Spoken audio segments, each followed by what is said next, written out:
আজকে মাল বানাবো একটু কম, কারণ আমাদের কালকে থেকে প্রায় 8 তারিখ অব্দি দোকান বন্ধ থাকবে। তাই আজকে একটু কমই মাল বানাচ্ছিলাম, কারণ আজকে প্রায় সবকিছু শেষ করে আমরা বাড়িতে আসবো, কোনো কিছু যাতে না বাঁচে তার জন্য আজকে একটু কমই। আজকে যেহেতু মাল বানানোর পরিমাণটা কম, তার জন্য ওদেরকে সবকিছু রেডি করে আমিও চলে গেছিলাম একটুখানি সেলুনে চুল কাটতে। কালকে যেহেতু হোলি, তার জন্য চুলদারি কেটে একদম পুরো ফ্রেশ হয়ে নিলাম। চুলদারি কাটা হয়ে গেলে আমিও চলে আসি বাড়ির দিকে। বাড়িতে এসে দেখি ওদের তো প্রায় কাজ পুরো কমপ্লিটই হয়ে গেছে। এরপর আমরা সবাই মিলে গুটিয়ে আমিও দোকানের দিকে রওনা হই। দোকানে এসে দোকানটা খুলতে ফার্স্টে এই দাদা আসে। এই দাদা বলছিল 1 প্লেট কম্বো নিয়ে যাবে, তো দাদাকে সুন্দর করে পার্সেলটা করে দিয়ে এদিকে পাশেই দুজন কাস্টমার আছে, এনারা বলছিল ঝালঝাল করে 1 প্লেট ক্রিসপি চিকেন বানিয়ে দিতে। তো ঝালঝাল করে ক্রিসপি চিকেনটা বানিয়ে তাদেরকে দিয়ে এরপরে আমাদের পাড়া থেকে এক দাদা আসে। দাদা বলছিল 1 plate Kurkure pan fry momo খাবে আর একটা স্টিম মোমো।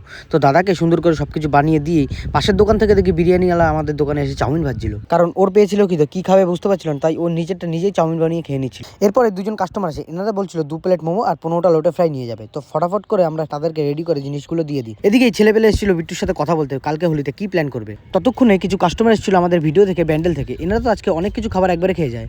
তো লাস্টেই আসে এই দাদা। এই দাদার লাস্টেই 1 প্লেট ছিল কম্বো। দাদাকে কম্বোটা দিয়ে আমরাও দোকানটা গুটিয়ে ফেলি।